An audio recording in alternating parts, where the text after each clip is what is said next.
La première mesure concerne le port du masque.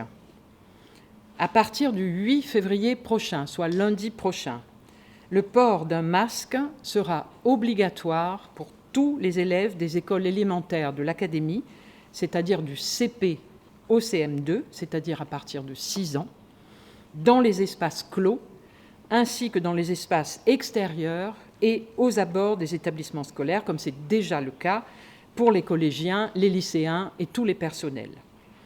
Je vous rappelle que les élèves de maternelle ne portent pas le masque. Bien entendu, les activités incompatibles avec le port du masque, c'est-à-dire les prises de repas, les pratiques sportives, les nuits en internat, à ce moment-là, une attention particulière est apportée à la limitation du brassage et au respect de la distanciation. Pour tous, compte tenu de l'apparition des variants du virus potentiellement plus transmissibles, seuls les masques chirurgicaux ou les masques grand public de catégorie 1 sont recommandés. Pour les personnels de l'éducation nationale, les masques sont fournis par le rectorat. Les agents relevant des collectivités territoriales sont équipés par ces dernières et les familles sont responsables de l'achat des masques pour les élèves. Le deuxième champ concerne les mesures de fermeture de classes que nous pourrions être amenés à prendre. Je vous rappelle la règle qui prévaut et qui s'applique toujours dans la grande majorité des cas. Dès l'apparition de 3 cas de Covid positifs dans une classe, l'ARS procède à l'isolement à domicile de tous les élèves de la classe et des cas contacts identifiés à risque. Le protocole renforcé introduit plusieurs nouveautés. Concernant les élèves de maternelle, pour lesquels, je répète, le port du masque ne s'applique pas, l'apparition d'un cas confirmé parmi les élèves impliquera que l'ensemble des élèves de la classe soient identifiés comme contacts à risque. Les enseignants et les adultes, c'est-à-dire les ATSEM, dès lors qu'ils portent un masque de catégorie 1, ne sont pas considérés comme contacts à risque. Dans la circonstance où 3 élèves d'une même classe, mais de fratries différentes, sont positifs au Covid-19, alors les personnels de la classe seront également considérés comme contacts à risque.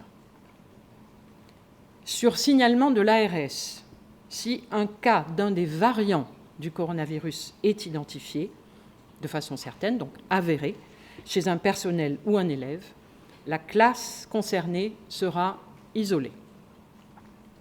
S'il s'agit d'une suspicion de variant et dans l'attente d'une confirmation, la décision de fermeture éventuelle sera concertée entre l'ARS, le rectorat, le chef d'établissement et la préfecture.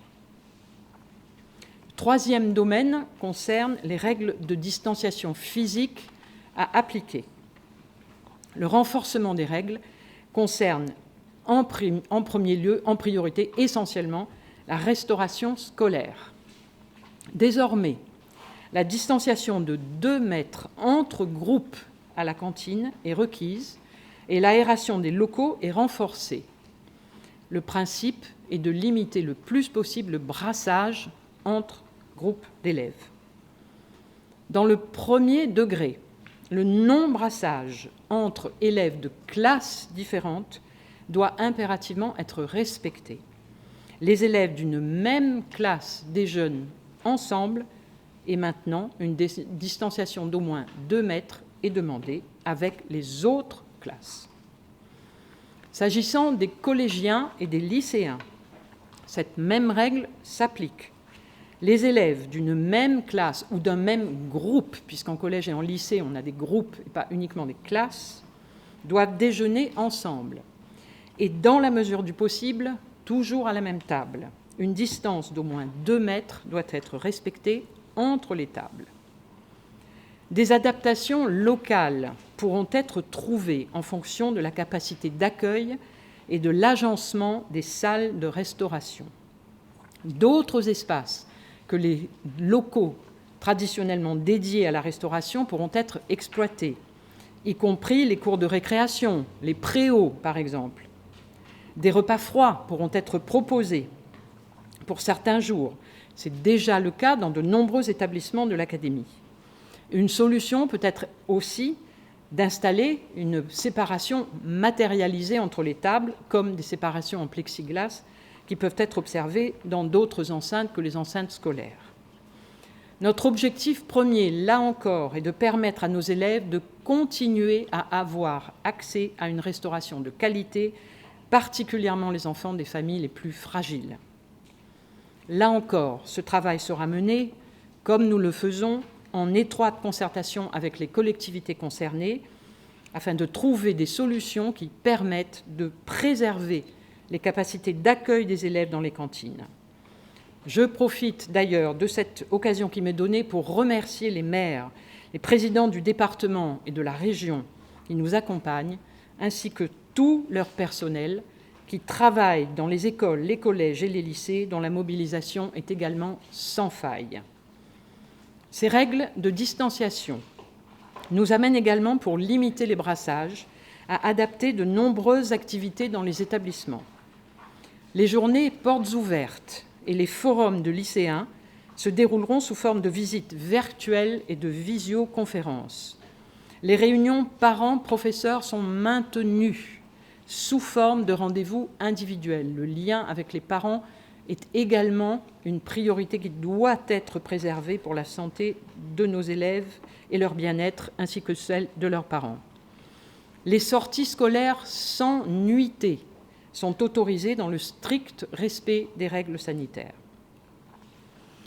En conclusion, je souhaite rappeler que nous disposons à ce jour de 19 200 tests antigéniques et de personnel formé par l'ARS pour réaliser dans les établissements scolaires des dépistages d'élèves et de personnel sur la base du volontariat. Nous sommes donc prêts à venir en appui à l'ARS dans le cadre de campagnes de dépistage ciblées dans les enceintes scolaires. Je suis bien consciente et mesure pleinement la contrainte que peut représenter pour de jeunes enfants le port du masque. Je tiens à rassurer les parents de ces enfants. Les études scientifiques nombreuses ont montré que le port du masque n'a pas d'effet négatif avéré sur la santé des enfants, ni sur leurs droits fondamentaux. La Société française de pédiatrie a prononcé le 25 janvier dernier un plaidoyer très argumenté et très engagé sur la nécessité absolue de maintenir la scolarisation des enfants. Je rappelle également que le Conseil d'État s'est prononcé à 2 reprises, les 23 novembre 2020 et 11 janvier 2021, sur cette question, en rejetant les recours contre le port du masque portés par certains collectifs. Il apparaît aujourd'hui certain que le renforcement du protocole sanitaire et les précautions que nous prenons constituent des contraintes, mais constituent des contraintes nécessaires pour permettre la scolarisation des enfants et que les dangers de l'absence de scolarisation des enfants sont bien plus avérés que les désagréments causés par ces précautions.